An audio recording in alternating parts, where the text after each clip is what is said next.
পৃথিবীতে যতটি প্রাণ আছে প্রতিটি প্রাণকে মৃত্যুবরণ করতে হবে।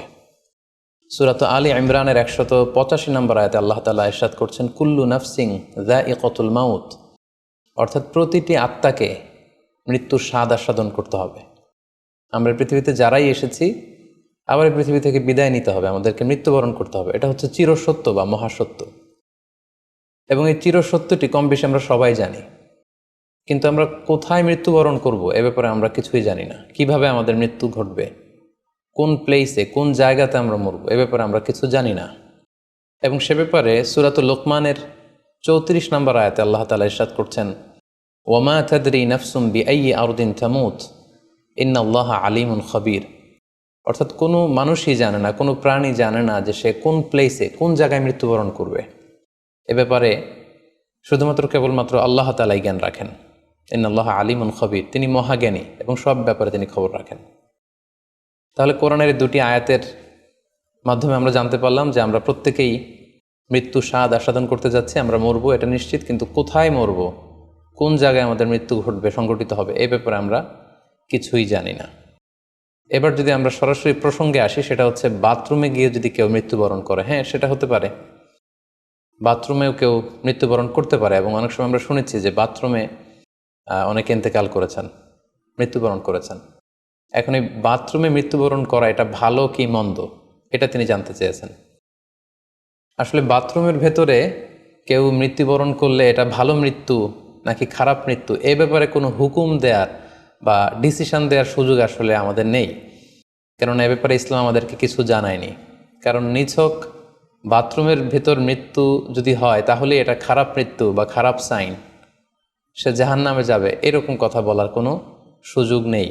নিছক একটা নির্দিষ্ট জায়গায় কারণ মৃত্যুর কারণে এটা খারাপ মৃত্যু বা ভালো মৃত্যু বলে আসলে কোনো ধরনের সিদ্ধান্তে আসা যায় না। কারণ বাথরুমে নানাভাবে মানুষের মৃত্যু হতে পারে। কেউ হয়তো অজু করতে যেয়ে বাথরুমের ভিতরে মৃত্যুবরণ করেছে, অথবা কেউ গোসল করতে যেয়ে মৃত্যুবরণ করেছে, এটাও হতে পারে, অথবা প্রাকৃতিক কাজ সারতে যেয়ে বাথরুমে তার মৃত্যু হয়েছে। এর কোনোটির ক্ষেত্রেই এই মৃত্যুটি খারাপ মৃত্যু এভাবে কোনো সিদ্ধান্তে আসা যাবে না। সিদ্ধান্তে আসা যাবে এভাবে, অথবা ধারণা করা যাবে, প্রবল ধারণা করা যাবে এভাবে যে সে তার জীবনটা কিভাবে কাটিয়েছে। তিনি যদি ঈমানের উপর থাকেন, ইস্তেকামতের উপর থাকেন, আল্লাহ এবং আল্লাহ রাসূলের উপর দৃঢ় বিশ্বাসের উপর থাকেন, তিনি যদি সৎ কর্ম করে থাকেন এই পৃথিবীতে, তাহলে তার বিদায়টা, তার মৃত্যুটা ভালো মৃত্যু হয়েছে বলে আমরা প্রবল ধারণা রাখতে পারি। কিন্তু কে জান্নাতি হবে আর কে জাহান্নামী হবে এ ব্যাপারে শুধুমাত্র আল্লাহ তাআলা ডিসিশন দিতে পারেন। এক্ষেত্রে অনেকে একটি হাদিসের মিস ইন্টারপ্রিটেশনের কারণে এই ধরনের ধারণা করে থাকতে পারেন, যে হাদিসটি সহিহ বুখারীতে এসেছে। আল্লাহর হাবিব সাল্লাল্লাহু আলাইহি ওয়াসাল্লাম বলেছেন, ইন্নামাল আমালু বিল খাওয়াতিম, অর্থাৎ মানুষের কর্মফল নির্ধারিত হয় তার শেষ কাজের উপর ভিত্তি করে। তার শেষ জীবনটা যদি ভালো হয় তাহলে তার মৃত্যুটা ভালো হয়েছে বলে ধরা হবে। এই হাদিসের মিস ইন্টারপ্রিটেশনের কারণে অনেকে হয়তো ধারণা করতে পারেন যে বাথরুমের ভেতরে কারো মৃত্যু ঘটলেই সেটা খারাপ মৃত্যু। আসলে ব্যাপারটি এমন নয়। হাদিসে যে বিল খাওয়াতিম বলা হয়েছে, এর ব্যাখ্যা এসেছে যে বিল খাওয়াতিম মানে হচ্ছে মা ইয়ামালুহু ফি আখিরি হায়াতি, সেটা শেষ জীবনে কি কাজ করেছে সেটার উপর ভিত্তি করে তার মৃত্যুটা ভালো নাকি খারাপ এটা নির্ধারিত হবে।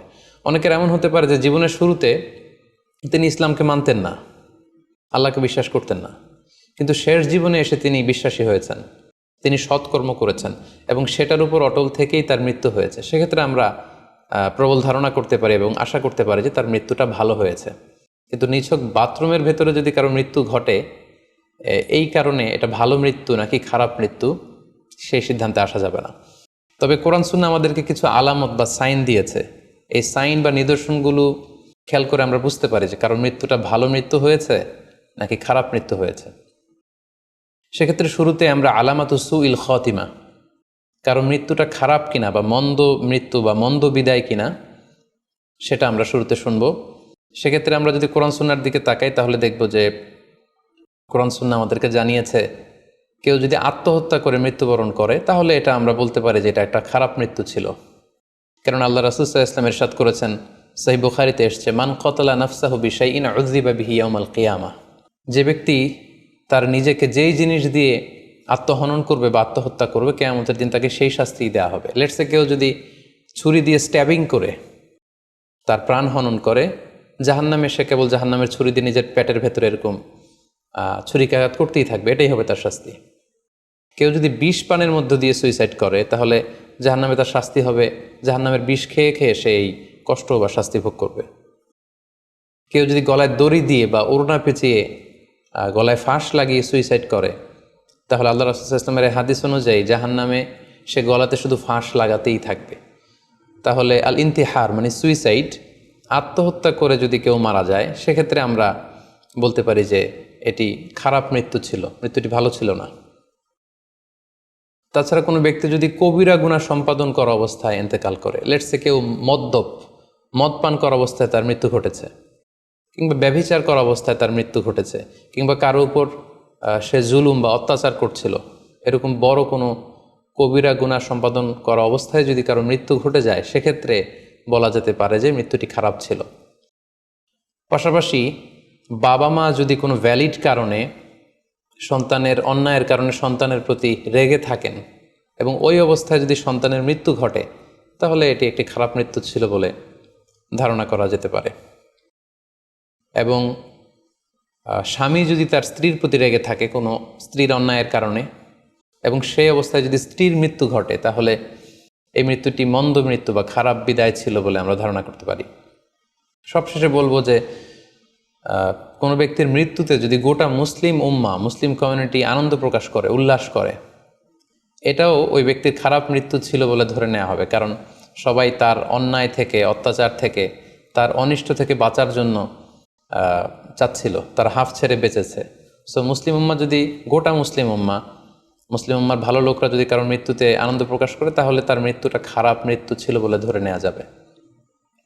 এই সমস্ত আলামতগুলো যদি আমরা খেয়াল করি, এগুলোর ভিত্তিতে বলা যেতে পারে যে তার মৃত্যুটা মন্দ ছিল, তার বিদায়টা খারাপ ছিল। এবার আমরা যদি হুসনুল খাতিমা অর্থাৎ ভালো বিদায়, কোনো ব্যক্তি যখন আমাদের থেকে বিদায় নিল, মৃত্যুবরণ করলো, তখন আমরা কিভাবে বুঝবো যে বিদায়টা ভালো ছিল এবং এই লোকটা আশা করি যে জান্নাতি হবে, এটা আমরা কিভাবে বুঝবো? প্রথমত বোঝার মাধ্যম হচ্ছে আন-নুতকু বিশ-শাহাদাতি ইনদাল মাউত। মৃত্যুর সময় যদি কেউ আল্লাহর জিকির করা অবস্থায়, আল্লাহকে স্মরণ করা অবস্থায় কিংবা শাহাদাত বাণী পাঠ করে যদি মৃত্যুবরণ করতে পারে তাহলে আশা করা যায় যে এই মৃত্যুটা খুব ভালো মৃত্যু হয়েছে। কারণ আল্লাহ রাসূল সাল্লাল্লাহু আলাইহি ওয়াসাল্লাম সুনানে আবু দাউদের এক বর্ণনায় ইরশাদ করেছেন, মান কানা আখিরু কালামিহি লা ইলাহা ইল্লাল্লাহ, যে ব্যক্তির শেষ বাক্য হবে লা ইলাহা ইল্লাল্লাহ এবং এই কালিমাতুত তাইয়্যিবা, এটা পরে যদি কেউ শেষ নিঃশ্বাস ত্যাগ করতে পারে তাহলে সে জান্নাতে প্রবেশ করবে বলে আল্লাহ রাসূল সাল্লাল্লাহু আলাইহি ওয়াসাল্লাম আমাদেরকে সুসংবাদ দিয়েছেন। তাহলে মৃত্যুর আগে কালিমা পরে মরতে পারা এটা একটা সৌভাগ্যের বিষয় এবং এটা একটা ভালো সাইন। পাশাপাশি বিশ্বাসী ব্যক্তিরা, ইমানদাররা যখন মৃত্যুবরণ করে তখন তাদের কপাল ঘেমে যায়, অর্থাৎ মৃত্যুর পরে মৃত ব্যক্তির কপালে হাত দিয়ে যদি আমরা দেখতে পাই যে কপাল ঘেমে আছে, ইটস সোয়েটিং, প্রচণ্ড ঘামছে, এটা দেখেও আন্দাজ করা যেতে পারে বা ধারণা করা যেতে পারে যে মৃত্যুটা ভালো হয়েছে। কেননা সুনানে তিরমিজির বর্ণনায় আল্লাহ রাসূল সাল্লাল্লাহু আলাইহি ওয়াসাল্লাম ইরশাদ করেছেন, আল মুমিনু ইয়ামুতু বিআরাকিল জাবিন, বিশ্বাসীরা যখন মারা যায় তখন তাদের কপাল ঘেমে যায়। সো অনেক আল্লাহওয়ালা ভালো মানুষের মৃত্যুর পরে আমরা এটা দেখেছি বা শুনেছি যে ইন্তেকালের পরে তাদের কপাল ঘেমেছিল এবং সেটা দেখে কিন্তু বোঝা যাবে যে মৃত্যুটা ভালো ছিল। পাশাপাশি জুমার রাতে যদি কেউ ইন্তেকাল করে, বৃহস্পতিবার দিবাগত রাতে, নিঃসন্দেহে সেক্ষেত্রে লোকটার ইমানদার হতে হবে, সৎ ব্যক্তি হতে হবে। সেক্ষেত্রে এটা একটা ভ্যালিউ অ্যাড করবে যে জুমার রাতে সে ইন্তেকাল করেছিল। রমাদান মাসে যদি কেউ ইন্তেকাল করে এটা একটা খুশনসিব তার জন্য। পাশাপাশি হজের সফরে যদি কেউ, হজের যে দীর্ঘ সফর, এই সফরে যদি কেউ ইন্তেকাল করে এটা একটা ভালো মৃত্যু বলে ধর্তব্য হবে। পাশাপাশি কেউ যদি জেহাদের ময়দানে শহীদ হওয়ার সৌভাগ্য লাভ করে, নিঃসন্দেহে এটা সবচেয়ে শ্রেষ্ঠ মৃত্যু। আল্লাহ তাআলার কাছে সবচাইতে শ্রেষ্ঠ মৃত্যু হচ্ছে শাহাদাতের মৃত্যু, এবং শহীদের দেহ থেকে গড়ে গড়ে পড়া, মাটিতে পড়া যে রক্তের ফোঁটা, এই ফোঁটাটা আল্লাহ তাআলার কাছে খুব প্রিয়। সো নিঃসন্দেহে শাহাদাতের মৃত্যু এটা পৃথিবীর শ্রেষ্ঠতম মৃত্যু। এবং সৎ কাজ করা অবস্থায়, কোনো আমলে সলেহ ভালো কাজ করা অবস্থায় যদি কারো মৃত্যু ঘটে, লেটস সে কেউ তেলাওয়াত করছিল, হি ওয়াজ রিসাইটিং দ্য হোলি কোরআন, ওই অবস্থায় তার মৃত্যু হয়েছে, কিংবা রোজা মুখে ছিল, সে অবস্থায় তার মৃত্যু হয়েছে, অথবা সেজদায় পড়েছিল, সেজদারত অবস্থায় তার মৃত্যু ঘটেছে, এগুলো হুসনুল খাতিমা অর্থাৎ ভালো বিদায় বা ভালো মৃত্যুর আলামত। তাহলে আমরা সুউল খাতিমা এবং আলামত হুসনুল খাতিমা কোন কোন আলামত দেখে আমরা বুঝবো যে মৃত্যুটা খারাপ মৃত্যু ছিল এবং কোন কোন আলামত দেখে আমরা বুঝবো যে এটা ভালো মৃত্যু ছিল, কোরআন সুন্নাহর আলোকে সেগুলো আমরা জানতে পারলাম। এর কোথাও কিন্তু বাথরুমের ভেতরে মৃত্যুবরণ করলে এটা ভালো মৃত্যু বা খারাপ মৃত্যু এর কোনোটাই কিন্তু সিদ্ধান্তে আসা যাচ্ছে না। সেক্ষেত্রে সেই ব্যক্তি তার শেষ জীবনে কেমন আমল করেছে, তিনি কি ইমানদার অবস্থায় ছিলেন, তিনি কি সৎকর্ম করেছেন, তিনি কি সালাত আদায় করতেন কিনা, এগুলোর উপর ভিত্তি করে তার মৃত্যুটা ভালো মৃত্যু বা খারাপ মৃত্যু সেটা আমরা বলতে পারবো। কিন্তু নিছক কেবল বাথরুমের ভেতরে কারো মৃত্যু হলেই সেটা মন্দ মৃত্যু, খারাপ মৃত্যু, অপমৃত্যু এরকম ধারণা করার কোনো সুযোগ নেই। আশা করি আপনি প্রশ্নের উত্তর পেয়েছেন। আল্লাহ তাআলা আমাদের সবাইকে ইসলামকে সঠিকভাবে বুঝার, জানার এবং সে অনুযায়ী মানার তৌফিক দান করুক। হাযা মা ইনদি ওয়াল ইলমু ইনদাল্লাহ আলাইহি তাওয়াক্কালতু ওয়া ইলাইহি উনীব। ওয়াসসালামু আলাইকুম ওয়া রাহমাতুল্লাহি ওয়া বারাকাতুহু।